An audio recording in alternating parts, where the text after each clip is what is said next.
So I welcome all of you for Sutta teaching session. So we are discussing various suttas which are much relevant to our practice. And now we are discussing Satipatthana Sutta, which is one of the very important suttas, especially in the mindfulness practice and overall in the whole Vipassana meditation. So we were discussing this for a couple of weeks now. And Buddha starts the Satipatthana Sutta telling that this is the direct path and this is the ekayano ayam bhikkhave maggo, this is the direct path. And again, sattanam visuddhiya, for the purification of the beings. And then soka pariddavanam samatikkamaya, in order to overcome sorrow and lamentation. Dukkha domanassanam atthagamaya, in order to remove various sufferings, unsatisfactoriness, and any sort of despair in the mind. Nyayassa adhigamaya, in order to know the correct path, the direct path or the noble eightfold path which is leading to the realization of Nibbana. So Nibbanassa Satchikiriyaya. So basically these are the things that we all as Buddhists, we all as practitioners, that we are expecting. And now we are going part by part in this sutta. And here, as we can see in the diagram, there are four major parts. Kayanupassana, the one dealing with the body. Vedananupassana, the one dealing with various feelings. Chittanupassana, one dealing with the mind. And Dhammanupassana, dealing with mind and the various phenomena. Now, so this is in a way a kind of a gradual practice where one has to deal with the body, especially at the beginning, because it is quite unlikely that we can handle the mind immediately. And Buddha actually warns in certain other suttas like Anapanasati Sutta, where if one is with some wandering mindfulness, weak mindfulness, there is no point of trying Chittanupassana, because the various states of the mind, various defilements in the mind, stories appearing in the minds are very tempting. So one may get easily absorbed to the story or get carried away or caught by the story. So therefore it is advisable to develop mindfulness using Kayanupassana, Vedananupassana, and then gradually one may automatically, naturally will move to Chittanupassana. Now we were dealing with Kayanupassana and Kayanupassana. The term Kayanupassana basically says one is looking at one's own body. So we'll use the term own, that is how we all think at the beginning. So we have to look at the body directly. Now we can learn about our body in various many other ways, like using a documentary, using a book, by going through an anatomy class or whatever, such various methods are available.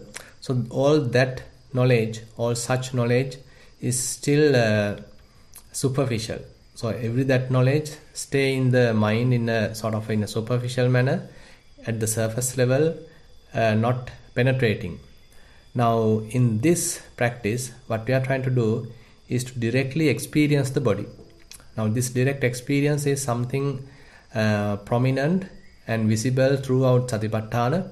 So this is the direct knowledge what we are trying to take by practicing Satipatthana. There are many other ways to acquire knowledge, like you can be acquire certain things or believe something based on your saddha, that is the faith, and you can simply accept something, some sort of a knowledge, some sort of a teaching simply because you like it. Or sometimes you can sort of rationally think about it and then accept it. Or you can again accept it because it's coming in the book. So likewise, there are many methods that one can accept certain knowledge. But Buddha especially says that all such knowledge, all such mechanisms of acquiring knowledge is partial. So that is a partial knowledge because you lack your own experience. So this direct touch or direct experience is something that Buddha emphasized, and that is what throughout this Satipatthana Sutta we can see. Now in this Kayanupassana has several, we can say, exercises or methods of training the mind so that mind may use to stay within the body. Now, typically our mind doesn't have such a habit. It basically likes to stay outside, thinking about the past, thinking about the future, thinking about this and that, about various people. So likewise, the mind is typically extrovert. But this kind of a practice helps us to make it introvert and to take it to the body. So this is important. So we can't immediately liberate the mind. Rather, we have to go through a sort of a stepwise process, gradual process in order to achieve it. Now, Kayanupassana section, Buddha helps us to take our mind to the body and associate in the body so that we can fairly observe the body, can understand the body. Now, so this has to be done repeatedly. Kaye kayanupassi viharati. One has to look at the body again and again. So therefore, you can't say that I have practiced 1 week, 2 weeks. So won't that be enough? So basically, this has to be repeated again and again till our mind become habituated or familiarized with the body and fairly gain some amount of knowledge about the body. So this knowledge is something that we are getting or improving as we do this continuous observation. Now there are various mechanisms introduced in this section. We discuss Anapanasati, mindfulness on breathing. So one is keeping one's attention on breathing, and we know that the breathing is a kind of a involuntary process, and it is happening from our birth till we die, and we are now trying to keep our attention on breathing. So this helps us to maintain our mind also in the present moment, and that helps to develop mindfulness. And then suppose you can keep your attention on various postures. So basically we have 4 main postures: the sitting posture, lying down posture, standing posture, and walking posture. So typically we are not mindful about these postures. So constantly we are changing these postures, but we maintain our attention on something else. Say you are walking, so you may be looking around and thinking about something, planning about various future events. So likewise, we never aware of this walking body. Now in this practice, we are trying to be aware of the bodily posture, and Buddha expand it to various other sub postures, including all those sub postures. And then we discussed Sampajanya Pabbha, where we are trying to improve our attention throughout various daily activities. So we are, as human beings, we have to engage with various activities, and Buddha says that we have to be aware of all those activities as much as possible. So this is, in a way, we are trying to expand mindfulness, and that helps to internalize mindfulness. Actually, mindfulness is a quality that we all have, but the amount we have is quite less. So that is not enough to liberate the mind or to enlighten the mind.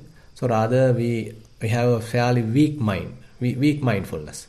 Now we have to improve mindfulness, and here using various daily activities we are trying to maintain mindfulness, apply mindfulness, so that throughout the day we can be mindful. Now this is in a way difficult in the beginning because we do various tasks either while being distracted or either while being absorbed to that task.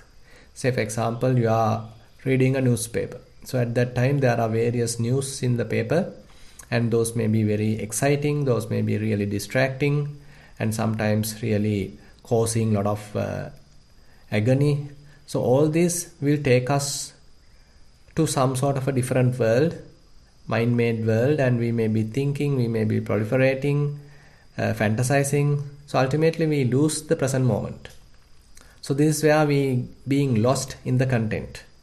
And on the other hand, while reading, our eyes are simply focused on the letters, but our mind may be on something else. So we are not aware of the content, we are not aware of the newspaper, but we may be thinking about our children, our office work, or something else.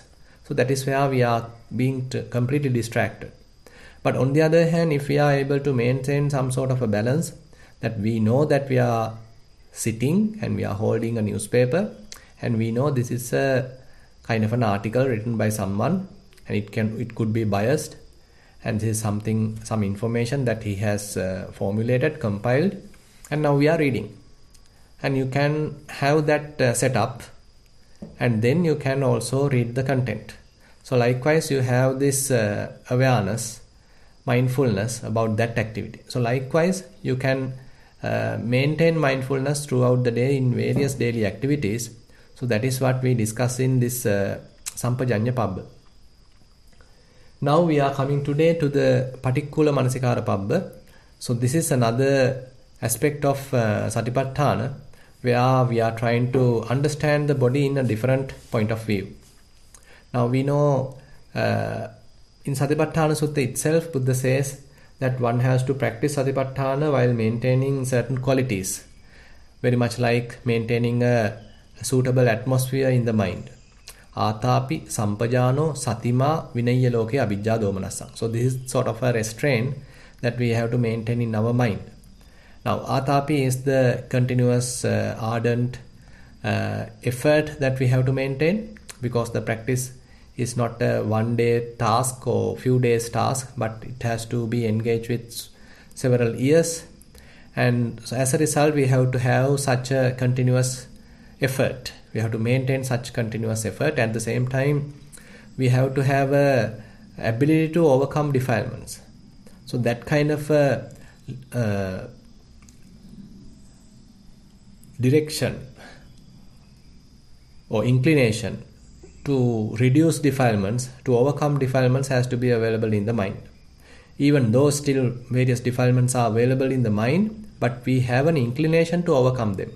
So this Atapi basically says that such effort is needed. And then Sampajano said, let me go to the Satima first. So Satima, that one has to be mindful about the present moment activities, present moment phenomenon. So this is something that we are trying to develop while maintaining mindfulness, developing mindfulness. So not only that, so Buddha says that when mind has established in the present moment, that one has to look at the phenomena closely, examine it, and try to understand various aspects of it. Sampajano, clearly knowing. Vinaya loke abhijja domanassa, that one has to maintain a sort of an equanimous mind, free from any sort of covetousness, and again free from any despair. So this is a kind of a balanced mind. Now there could be possibility that our mind may become extremely lustful. Suppose you have seen someone, seen some magazine, or all these different things. So mind become really burning with lust.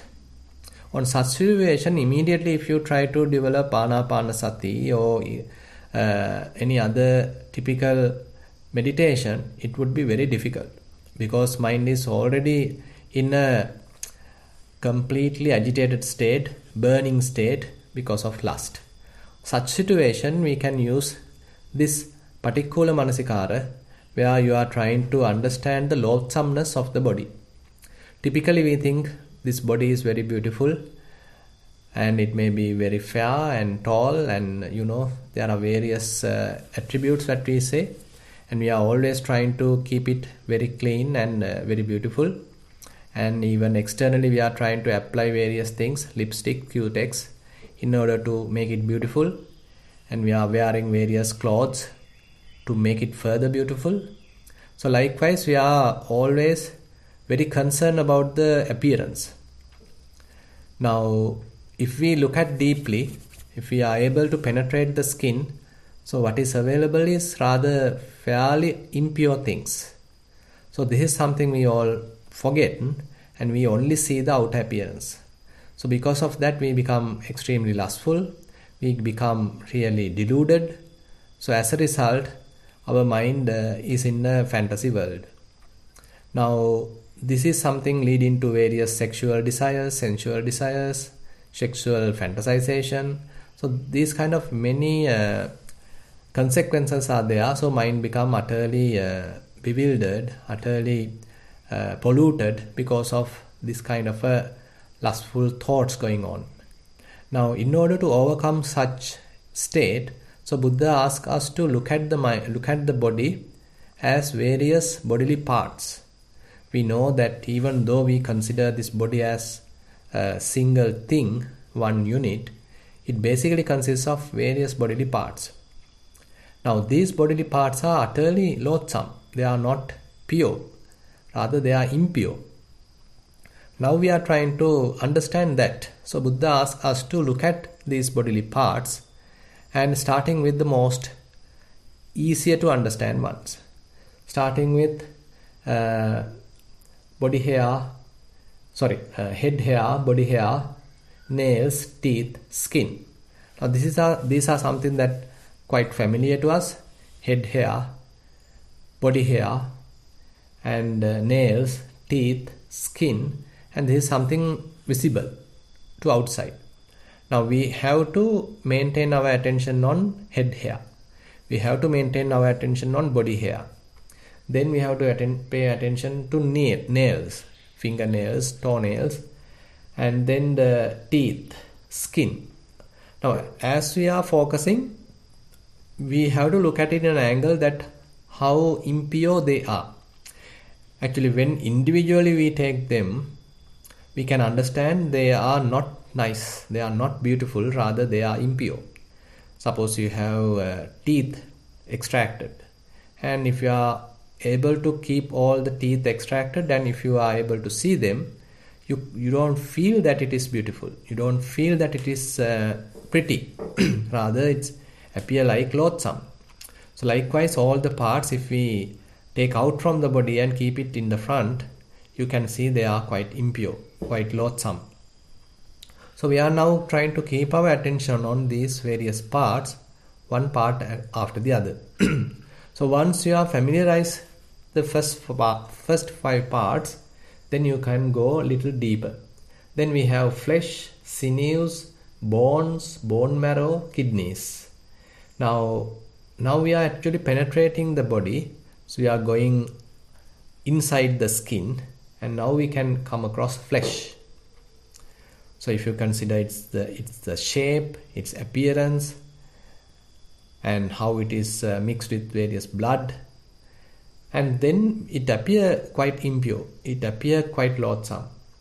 And sinews, bones, bone marrow, and further now we are going kidneys, heart, liver, diaphragm, spleen, lungs, intestines, mesentery. So that is the contents of the stomach. Mesentery is the small intestines. And then the feces, bile, phlegm, pus, blood, sweat, fat, tears, grease, spittle, snot, oil of the joints, and urine. Now these are actually the first 20 parts are fairly solid parts, and the last 12 are actually what you call some liquid parts. None of them appear beautiful, but they appear loathsome. Actually, this has only 31 parts. Sometimes the brain also included, so it becomes 32. So there are 20 solid parts and then 12 liquid parts. Now, when we are keeping our attention like this, so we can understand when we consider them part by part, so none of them are beautiful. Now, this is what included in our body. This is what inside our body. But we typically forget it and we simply see the outside appearance. So we being carried away with this outside appearance. But if we are able to penetrate the skin, so then it is appearing quite ugly and loathsome. And there's a beautiful verse coming in the Theri Gatha, uttered by a Theri called Sumedha Theri. So she says, if we are able to overturn the body. So we are taking outside in and inside out. So then she says that even our mother may not stay close to us because it is extremely smelly. So smelly, so even our mother may not stay closer to us. So likewise, even though we consider this body is beautiful, if we are able to penetrate it, so it is fairly ugly, fairly loathsome, so there is nothing beautiful. Now, when we are using this technique, Buddha is giving a very beautiful simile. That is, there is a bag with openings at both ends. As a bottom end, also a kind of an opening, and the up also there's an opening. And say the bottom opening has closed now, and you are filling with various grains like red rice, white rice, beans, peas, millet. Likewise, various grains are now put it inside this bag. Now suppose a person with good eyesight come closer, and now he is taking some amount of grains to his hand. Now he can properly recognize, okay, these are red rice, these are white rice, these are millet, these are beans, these are peas. So likewise he can individually recognize because his eyesight is good and he know each and every grain, and as a result he can easily recognize all these grains. Now you can see the beauty of the simile. So it has two openings. So our body also has two openings, especially our mouth and the other part. So basically we also have two openings. And now if we are able to look at inside, so this yogi, the practitioner, can see various parts and he can recognize various parts. Starting with the outer parts, easy parts, and one can penetrate and go to more subtle parts. Now, one needs to maintain some kind of a balance in this practice, because if you do it too much, then the mind can become depressed. Because we have to maintain some sort of a balanced mentality in order to proceed in the mindfulness practice. But here, if we do it too much, and if we have exceeded the dose in a way, so we can become depressed. So it has happened during the Buddha's time. A group of monks who were practicing this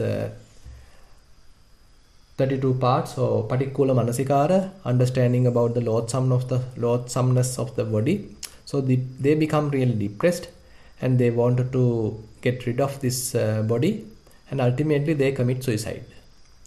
So Buddha therefore wants us to maintain a balance. It is not for us to depressed or become sort of aversive about the body and ultimately to commit suicide.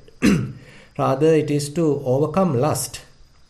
So say for example, at the beginning of the practice, suppose there was a burning lust because of the delusion.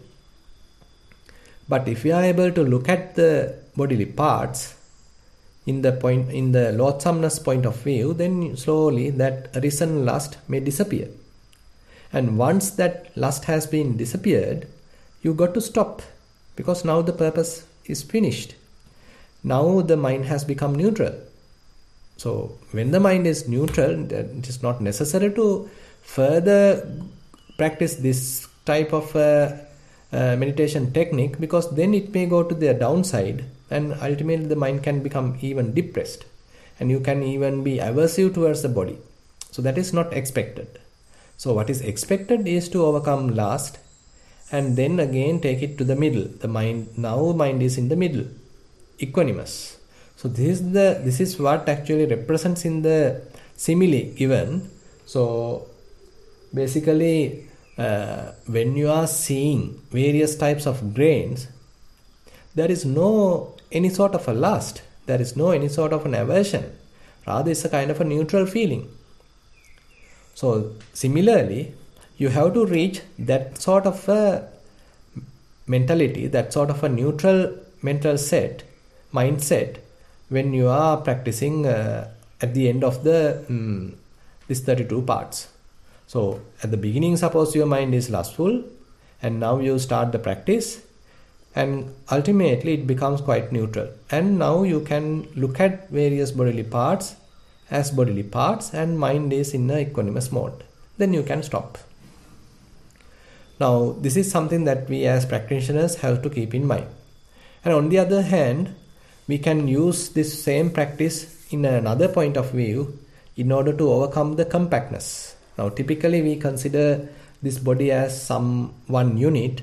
It belongs to me, and it is sort of something, and it is a single thing.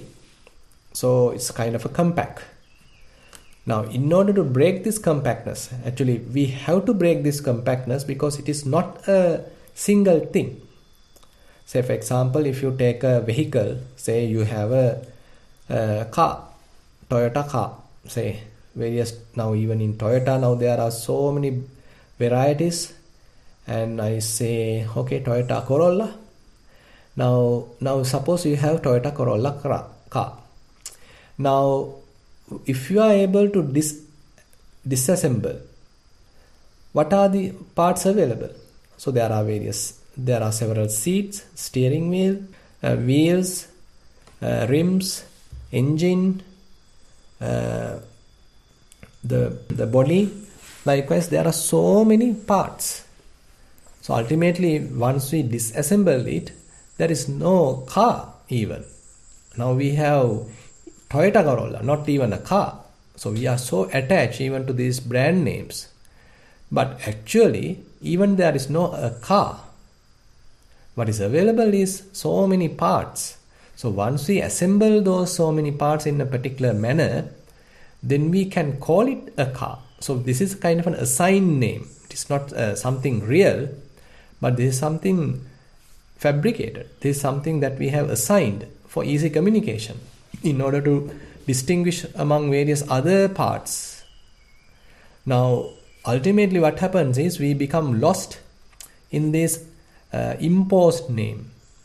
In this conventional name, we become lost. We get lost. Now, if we are able to penetrate, then what is available is not Corolla, not Toyota, not even a car, but various small parts. Similarly, in our body, so we have given various names. So there are various nationals, Americans, Sri Lankans, Europeans, so many nationals. And again, there are male, female, and again, individually we all have names. So many varieties are there, so many information is there, so many conventions are there. So we being lost in all these conventions. But if we are able to penetrate the body, so this body, similarly like that car, so this body also made up with so many components, bodily parts. Once these bodily parts assembled in a certain manner, we call it a man, we call it a woman. So this is the point. So if we are to break that compactness view, we call it as Gana Sanya. So in order to break this compactness view, we can use these 32 parts.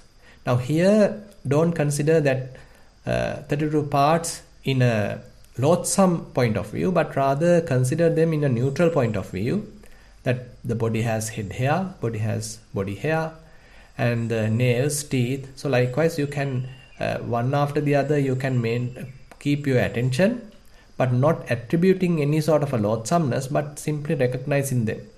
Like a doctor.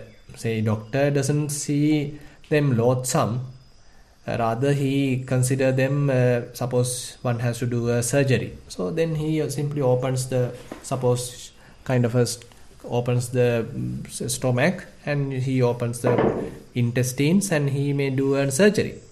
So there he may not get the loathsomeness. Similarly here, one can see the body as bodily parts. The advantage is you can have fair understanding about the body, and you may get the what you call this Rasi Sanya. It's a kind of a agglomeration of so many small parts. It's not something. It is not one thing. It's not one unit. Rather, it combines, it has so many bodily parts. So therefore, there is no man here, there is no woman here. So how about then Chinese, Japanese, Sri Lankans, Americans? So all those are imposed names, conventional names. Ultimately, we being deluded by those names, being lost in those names. So in order to overcome that kind of a delusion, we can use this practice where you are paying attention to various bodily parts and understand the combination, understand the sort of agglomeration, and basically penetrate that compactness view. Now this is another benefit of this practice. So this practice actually helps us to overcome lust, and again to overcome this ghana sanya, the compactness view. And again, this practice can be used to overcome conceit. Because we as human beings, if you are rich, if you are educated, if you are beautiful, or if you are strong, so there are a lot of reasons for us to be conceited. So this conceit is really harmful. So we therefore become really high-minded, and we can actually neglect others. We can look down others, considering we as sort of a high-minded people, as sort of conceited people. So in order to overcome this conceit, this practice is again very useful, because once we understand the reality of this body, then we say, okay, there is nothing to be conceited. So it's a kind of a temporary accumulation of so many parts putting together, and we don't know at which point any particular part become damaged, so become ill. So we are using various terminology, and we may subject to various diseases, illnesses, because it has so many components, so many parts, and we have almost no control on the inside. We may be trying to maintain good health by having good meals, healthy diet, and maybe practicing exercise and all these things, but we never know when this body becomes sick. So even today with this COVID virus, so you can understand how vulnerable we are. So this body is so vulnerable, so weak in that sense. So we therefore can't be conceited, no point. So if we are being conceited, that is because of our foolishness. Now in order to overcome conceit, so this practice again can be very useful. So these are a few facts I can say about this practice. And once we are practicing like this, so we are able to overcome various defilements like lust and conceit, and to make the mind neutral. And further we practice in the neutral point of view, then we can overcome the compactness, and then actually mind starts to stay within the body.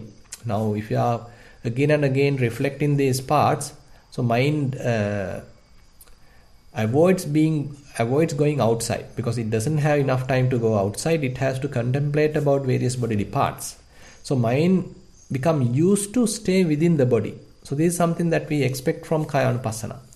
One result of Kayanupassana is to have a concentrated mind inside the body.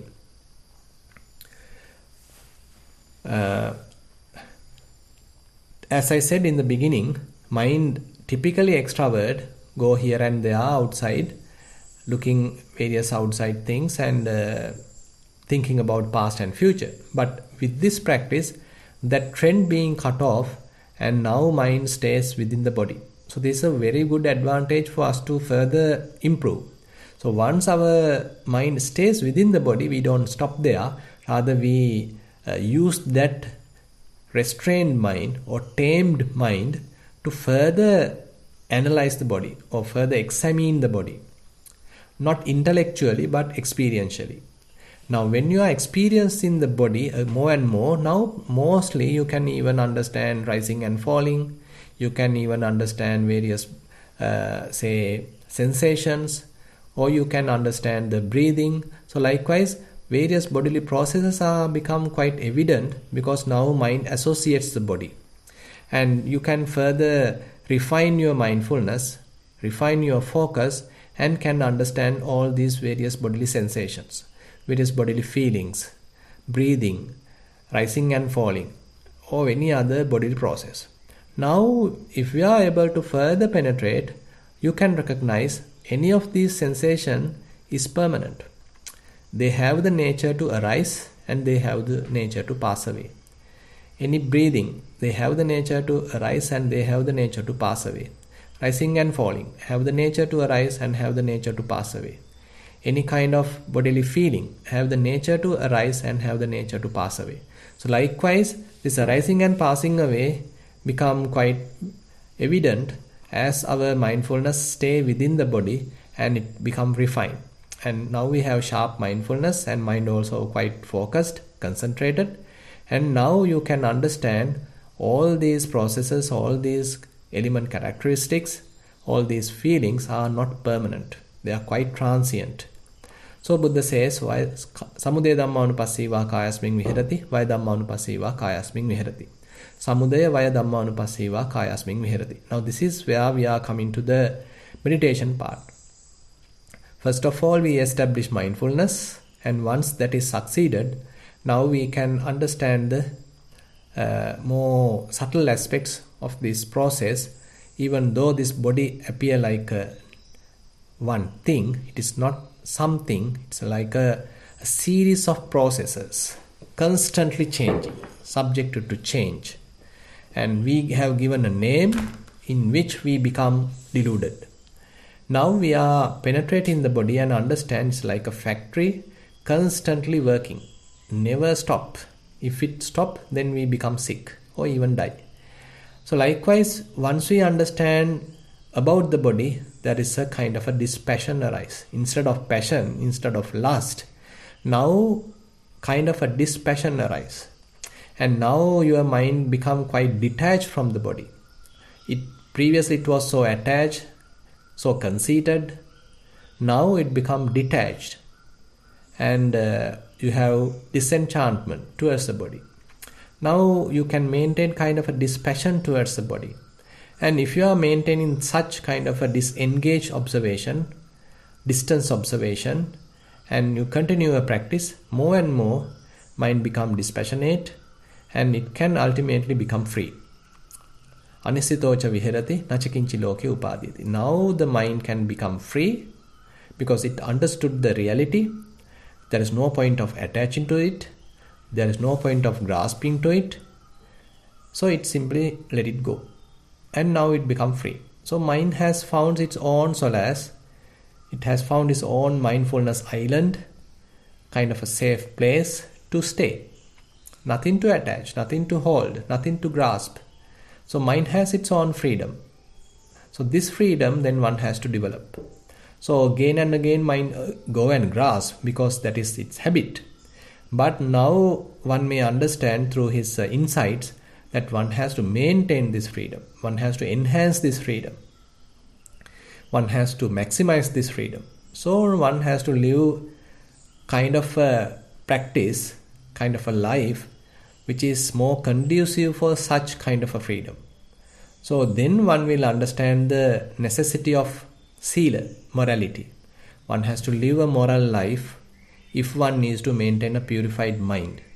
If your bodily tasks, bodily activities and your speech is not pure, then your mind easily get impure, easily get polluted. Because of using a polluted mind, impure mind, you can speak bad words. Polluted mind, you can do various bad deeds. So there you can understand, if the mind become pure, your bodily activities and verbal activities, speech become pure. So that is obvious. So therefore the necessity of sila, morality becomes evident. Similarly, you need to maintain clarity of mind. Otherwise you can't recognize various defilements. You get deluded. So one has to maintain clarity of mind. So the concentration, sort of the collectedness of the mind is something required. So you are maintaining samadhi. And in order to overcome defilements, you need to properly recognize them rather than deluded by them.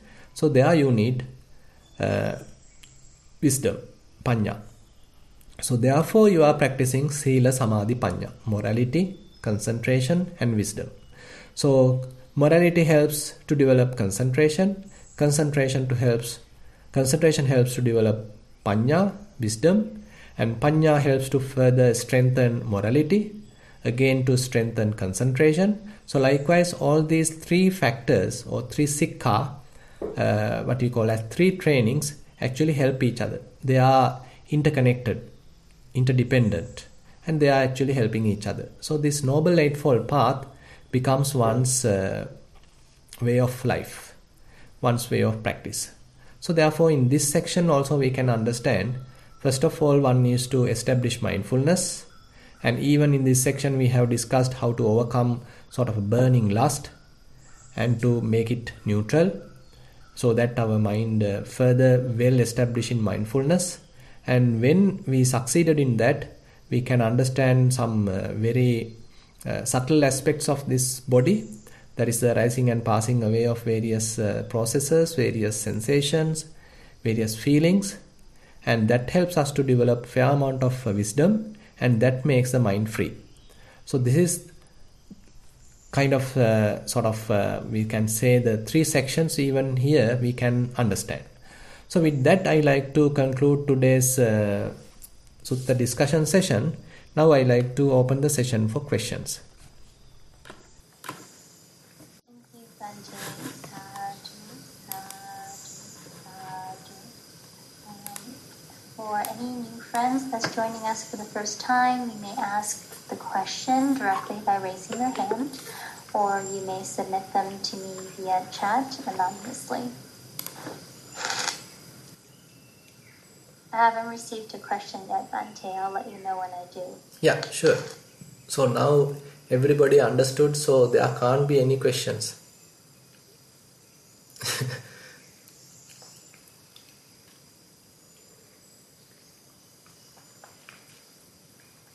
So Jennifer, you understood everything?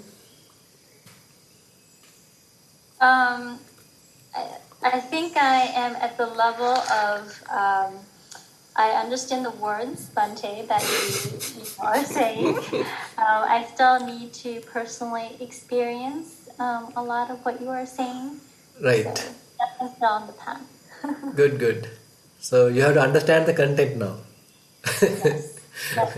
Good. Still step one. Yeah. Okay, so Chitra Devi, you may unmute and ask your question. Thank you. Bhante, my question really is that these bodily parts, as students, we actually did anatomy, but not everybody has actually cut open the body and seen all those parts. So they have to imagine, Bhante. So isn't that not a very a practical thing to be, because people have to imagine all these things, the skin and the kidneys and the fat and the muscles and all those things, blood and pus and all that. If you haven't actually, some things, yes, nails and teeth and skin you can see, and the body and head here. But then apart from that, it's all kind of imagination, Bhante. So can you comment on that? Thank you. Yeah. Actually now we can understand, even during the good old days, there seems to have some understanding about these bodily parts. Now, as you said, these seems to be sort of, fairly familiar. It is not that we are trying to go some deep anatomical analysis. Rather, outside, suppose that's why it is starting with the most evident parts like head hair, body hair, skin, teeth, nails. So these actually we can see, but slowly then one can penetrate, and it is not that you are nowadays we can use various mechanisms, like you can see an anatomy book, a magazine, or even a video showing all these different parts, and you know them, and that actually helps. And on the other hand, so as your concentration develops, and there is a possibility that you can even see them. So that is in a way some deep concentration. is required for such kind of a scene, where this concentration helps to see the inside of the body and to see those parts. So there are various even meditation techniques used for that, and certain sort of schools practice like that. But on the other hand, typically most of the people have seen them maybe using a corpse. If they have been to a mortuary or to a, say, operating theatre, most of the people, I mean, they seems to have kind of an understanding about these bodily parts. So that could be the reason that Buddha has given these 32. And there are, I mean, as you know, there are so many parts available in the body. So this 32 does not mean that we only have 32, but the most prominent 32 has given. Now, if you are familiar with various other parts, that also can be included. And again, if you are not familiar with certain parts, that can be excluded. So that the idea is to have some understanding about various bodily parts and to contemplate about them, so that you may remove the lust, remove conceit, remove the compactness view. So that is the idea. So as you said, so for the people who doesn't have any kind of an understanding about bodily parts, it could be difficult. Yes. That's but also, as you say, that now you can have these three-dimensional views. So I suppose people, if they really want to, can see those designs, because Yes. you can see these three-dimensional views of the body, I presume. So that is another way people want to, I suppose they can, Bhante. Isn't that right? Correct, definitely. Because I mean, as I said, I mean, if you have some knowledge about these parts, that could be the kind of Suttame Jnana, the heard knowledge. Now here we are trying to sort of internalize that knowledge. So whenever our mind becomes deluded, so we are using that knowledge as a meditation practice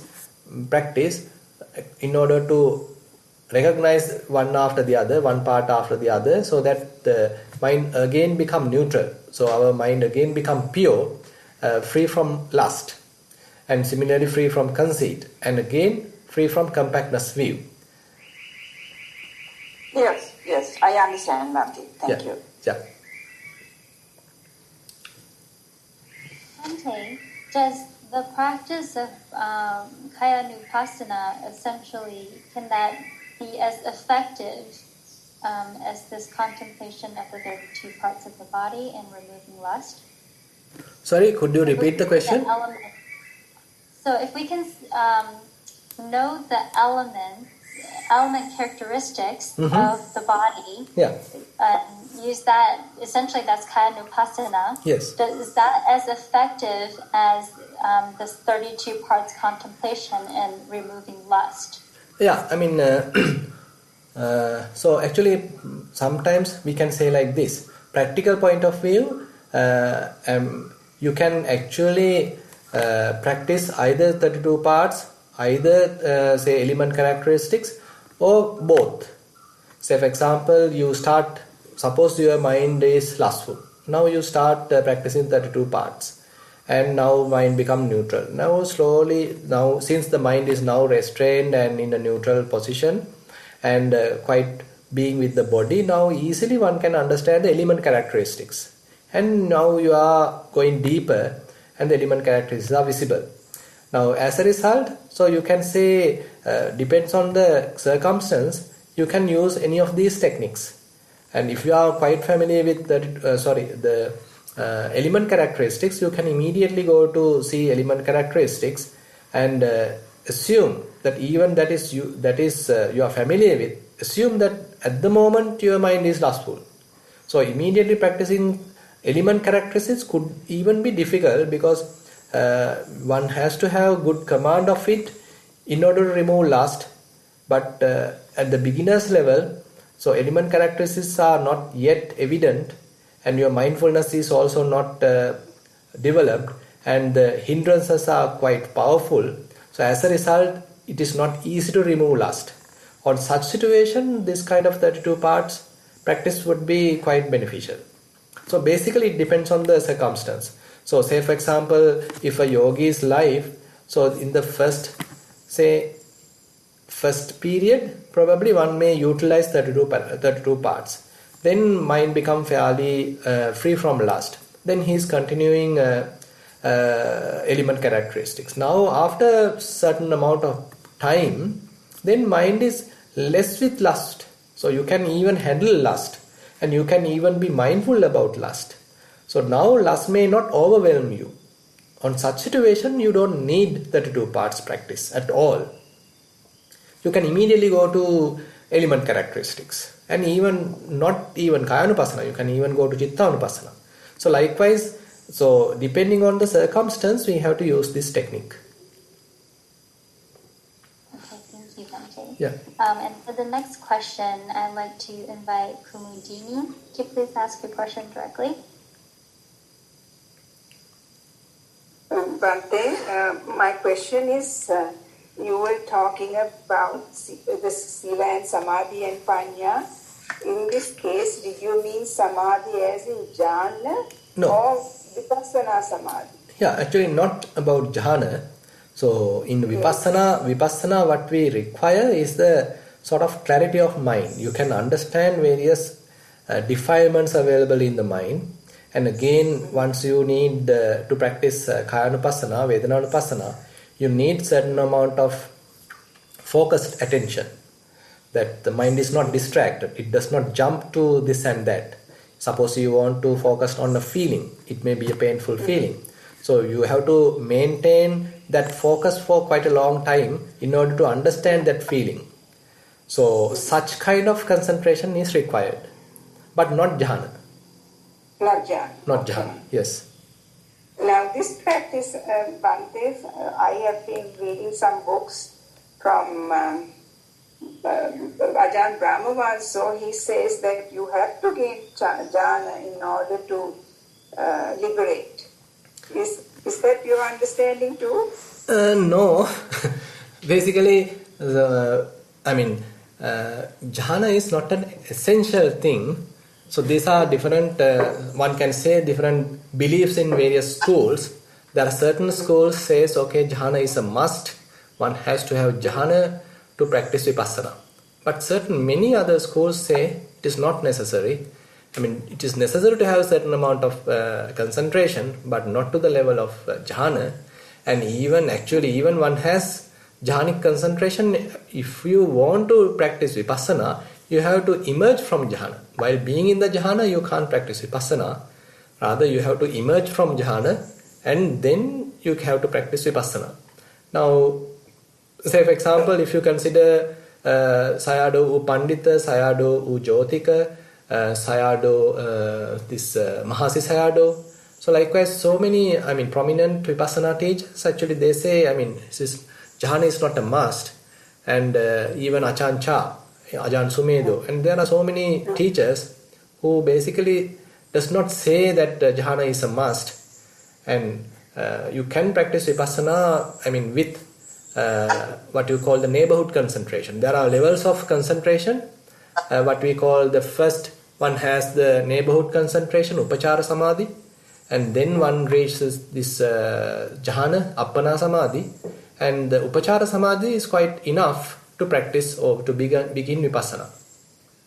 Bhante, my confusion in understanding this is because Ajahn Chah is Ajahn Brahmavanso's teacher. Yes. He claims that jhana is necessary, but I am, in my own experience, I have practiced Goenka's vipassana, and I have reached through that certain type of like jhana type of state. Exactly. That is possible. So what is that? That's what I am telling. Now, through vipassana practice, also you get more higher concentrations. Even that is surpassing the jhanic concentration. So, okay. Yeah, so therefore, that is why I am telling, now in order to begin vipassana, jhana is not a must. So you need to have certain amount of concentration, true, but it is not up to the level of jhana. And once you are developing vipassana, the vipassana itself develop another types of various other samadhis. So that's called, say, sunyata samadhi, appanihita samadhi, animitta samadhi. The what you call the sunyata is the emptiness concentration, appanihita is the desireless concentration, animitta samadhi is the signless concentration. So likewise, there are various types of concentrations related to the vipassana as well.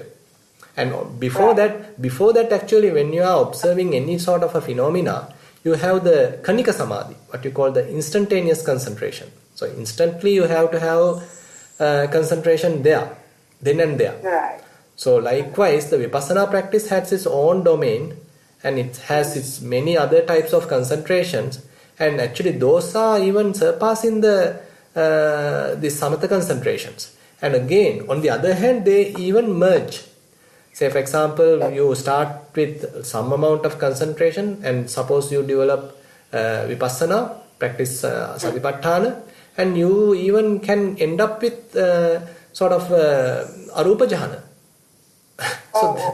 So likewise, so it is. I mean, these are fairly interconnected. One has to use very beautifully. Now, if you refer Salayatana Vibhanga Sutta in Majjhima Nikaya, so Buddha very clearly says how one's gradual practice, say in vipassana, and ultimately even leads, or one will lands on the arupavachara jhana, that one has to use as a kind of a foundation in order to uproot various subtle defilements. So one may apply various vipassana techniques to uproot various defilements, but the foundation, the basic level, the fundamental level becomes sort of a fairly equal to arupa jhana. Thank you, Bhante. Thank you very much. Yeah, welcome.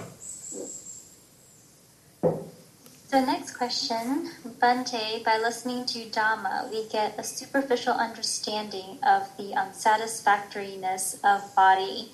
Is it the case that we need to practice this meditation for a long time in order to overcome lust that arises in our mind?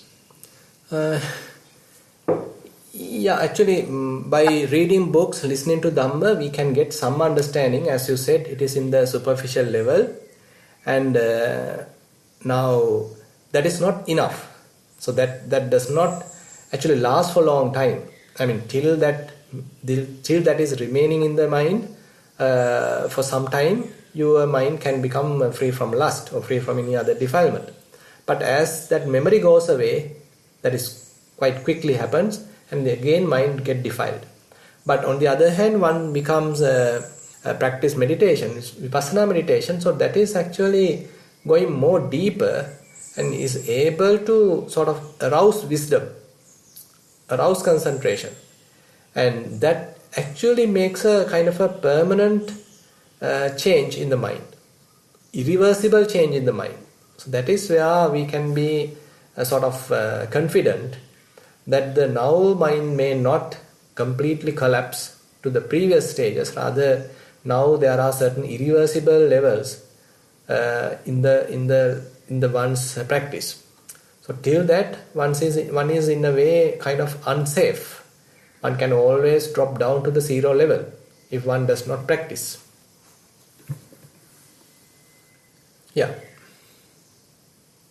Back to you, Jennifer. Thank you, Bhante. And the next question, can you please explain Nama Rupa Paricheta Chana, seeing Nama Rupa separately? Yeah. Say for example, we take one simple example. Say you are practicing walking meditation. So there, suppose you are starting with left, right, or lifting, moving, pacing, so likewise. And then you are able to tame the mind. You are able to concentrate the mind. Now, suppose you have stopped that kind of a labeling, that kind of a noting, and you are able to maintain continuous mindfulness. Fairly, the mind is focused. Now you can recognize various element characteristics. When your foot is lifting, so you can understand so many movements. And similarly, when you are moving forward, so many movements. And again, sort of heaviness. And again, when you are placing, so many movements. And you are keeping it on the ground, so many other sensations. Say, for example, hardness, softness, roughness, smoothness, heaviness, lightness. So likewise, these are all called rupa. These are all element characteristics, elements in a way. Now, so how you know it? So this knowing mind is the nama. So all these element characteristics come under the rupa kammatthana or the rupa khandha, the material aggregate, that is the rupa. And how you know this rupa, how you know these various element characteristics, so that is the knowing part. So that knowing part belongs to the nama, the mental aspect. So there now you can distinctly know there are various element characteristics that actually belongs to the material aggregate, and there is a knowing aspect, so that actually belongs to the mental aspect or the mental aggregates. Now you can distinctly know this. Now you have this nama rupa paricheda jnana. So basically this is a very, in a way, very early level of understanding, kind of an insight available for a vipassana yogi, where one is able to clearly recognize an object and the knowing mind. There's a recognition happens. So this recognition is in the mental aspect, mental side, and the subject is actually the object is actually the rupa. So if one is able to clearly know this as a separate two things, then one say, okay, this is the nama rupa paricheda jnana. So this is actually later development into the vipassana, and Buddha has never called about such kind of an insight. But anyway, we can say it is a kind of a valid recognition where one can understand there's a knowing part that belongs to the mind, and then the other side, that is the elements. Yeah. Okay. It is. Go ahead. It is a step in the path, though, isn't it? An early step in the path. Yeah, true. Of progress. Yes, because typically our mind is deluded. I mean, we don't do that kind of an analysis or this kind of a proper understanding. We typically being carried away by the object. Suppose you are looking at a sight. So immediately your mind being attracted to that, you being now proliferating on that. But how to disengage from this experience, how to have a distance observation. So this is where the nama rupa paricheda jnana is quite useful, where you are able to see the sight as a sight and the knowing mind as a knowing mind. So you have a kind of a disengaged observation. And then the bhanga jnana also comes? No, bhanga jnana is fairly far away one. Well, yeah. Okay, and then I believe this may be the last question. Okay. I'd like to invite Indira to please ask the question directly.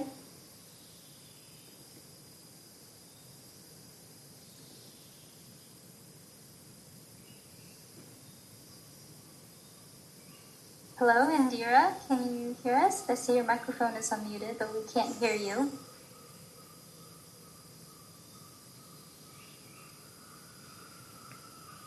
Yeah, seems to have a technical problem there.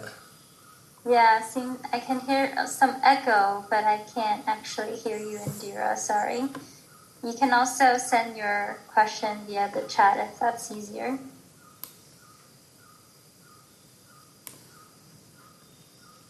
Jennifer, can I just add in something, please? Oh, yes, go ahead. Thank you.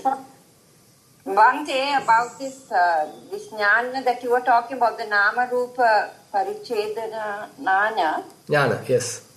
Yes, that is at the very early stages. Did I understand that correctly? Exactly. Where you, yes.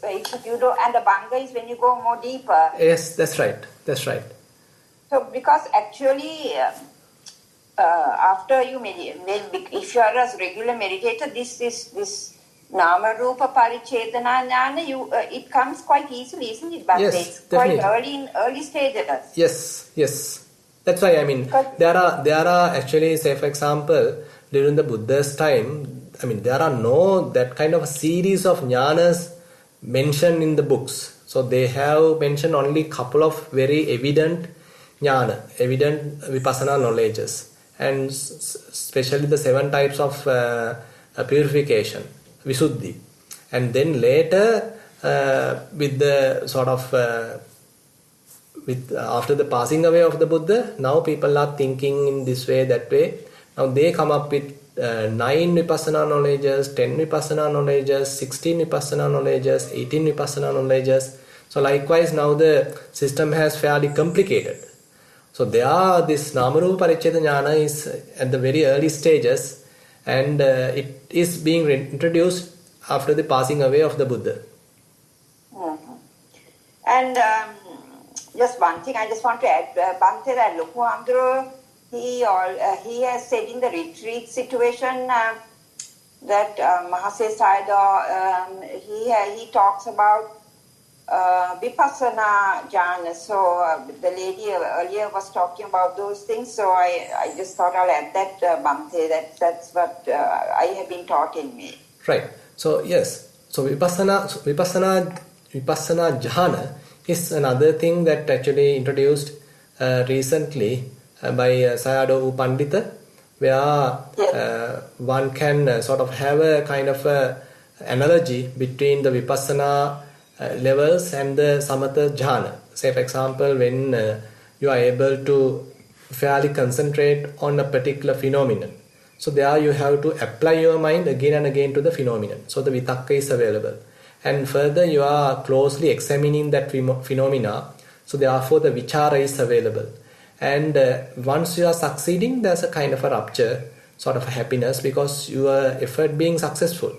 Now the rupture is also available. And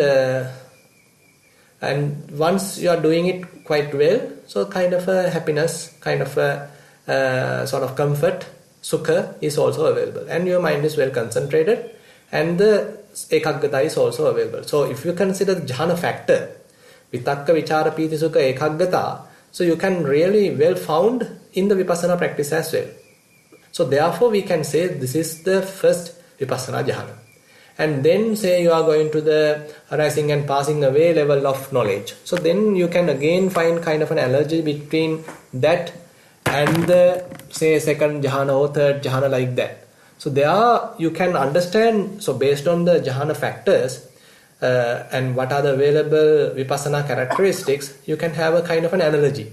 So therefore Sayadaw Pandita has come up with such kind of a criterion that okay, there are 4 vipassana jhanas, and they are quite, some level quite similar to first jhana, another level similar to second jhana, another level belongs to third jhana, and another level belongs to fourth jhana. So likewise, he has listed this in this very life in his book. Yes. And so no one has sort of argued in that. Actually, we can say it is true, because when we consider the jhana factors, so that also are, so we can say it is available. Yes. Because I don't know, Bhante, I feel that I have an overlap. I don't know, because I think in the samadhi, when you get the samadhi, you get all these the color and all that. I don't think you are supposed to get it in the vipassana. Is that right, Bhante? Yes, correct. So actually, all this color. Yeah, colors and all are sort of still in the what you call premature level. Say if one wants to get absorbed to anapanasati, during, suppose one is developing concentration, the jhana using anapanasati. So when one is developing anapanasati, the anapanasati sign has to appear. So at the early stages, it could be sort of kind of different color, but later that light become typically mostly maybe white or transparent, and that is where you have a fairly high concentrated level of concentration. So that is more possible of absorbing, maybe possible. Yeah. Because at that stage, Bhante, I go into the vipassana, so it's like a mixture for me. it's a mixture for me. Yeah. I don't know whether I'm doing it correctly, but I think that because we want to develop wisdom, and when we have limited time, especially not in retreats, but when we are in the home, it's for me, I feel that we should go along at some stage, interrupt that and go into the Vipassana. Correct. Bhante. Correct. So I agree with you, because I mean, Yes. absorbing or samatha concentrations fairly is deep, and that deep concentrations actually blocks the sort of knowing part, because you can even avoid arising of various defilements because of this deep concentration. But on the other hand, in the Vipassana practice, we need some amount of raw material for the practice. And Yes. as I said again, having necessary amount of concentration is enough. No need to go and spend long time in the deep concentration, and it's a waste of time, as you said. So therefore, so we can understand that the concentration is developing, as you said, because of the appearance of these various lights and various signs. And so once you know that, so you are confident, okay, now the necessary amount of concentration is available. Now you can switch to the observation. Yes. Yeah. Bhante. Thank you for yes. Yeah. Thank you. Yeah. Okay, Bhante. So the question that I received from Indira is, when a person is diagnosed with a terminal illness like cancer, how can this Patikula Manasikara help? Oh, I think they are using the particular aspect. The loathsomeness aspect may further depress him. So I don't recommend this kind of practice for such person, because now if he is already sort of in a down mind, sort of a depressed mind, so using this kind of practice will further makes him collapse, make him further depressed. So instead of that, he better go for another type of practice, say using sort of trying to arouse some energy, sort of positive aspect, positive atmosphere in the mind, and even to the feeling, even to the Vedananupassana is fine. I mean, there you are using various pains available in the body, but being in a neutral mindset, and you are developing Vipassana, true, but in the Vedananupassana level, not looking at it in a loathsome way, but rather in a more actual way, more realistic way. So that may be better, rather than using the loathsomeness of the body that might lead sort of a depression. Thank you, Bhante. What about something like the Brahma Vihara practice? Yeah, that is also true. That's right. So one has to develop some positive atmosphere in the mind. So Brahma Vihara practices, Buddha Anusati, so that you get some positive feeling in yourself. So rather than trying to further become negative, you make so the mind little happy and uplifted. So then you can go deeper. Yes. Okay, thank you, Bhante. That is Yeah. all for all of the questions today. Yeah, Thank you so okay. much for your teachings. Sure. So thank you very much for the participation. Then we'll wind up the session by sharing the merits in the typical traditional verses. Ettavata cha amhehi sambatang punya sampadang sabbe deva anumodantu sabba sampatti siddhya. Ettavata cha amhehi sambatang punya sampadang sabbe bhuta anumodantu sabba sampatti siddhya. Ettavata cha amhehi sambatang punya sampadang sabbe satta anumodantu sabba sampatti siddhya. Akasattha ca bummattha deva naga mahiddika punyantang anumoditva chirang rakkhantu sasanang. Akasattha ca bummattha deva naga mahiddika punyantang anumoditva chirang rakkhantu desanang. Akasattha ca bummattha deva naga mahiddika punyantang anumoditva chirang rakkhantu mamparang. Idang vo ñātīnaṁ hotu sukitā huntu ñātayo. Idang vo ñātīnaṁ hotu sukitā huntu ñātayo. Idang vo ñātīnaṁ hotu sukitā huntu ñātayo. Imina punya kammena māme bāla samāgamo. Satang samāgamo hotu yāva nibbāna pattiyā. ඉමිනා පුඤ්ඤ කම්මේන මාමේ බාල සමාගමෝ සතං සමාගමෝ හෝතු යාව නිබ්බාන පත්තියා ඉමිනා පුඤ්ඤ කම්මේන මාමේ බාල සමාගමෝ සතං සමාගමෝ හෝතු යාව නිබ්බාන පත්තියා සාදු සාදු සාදු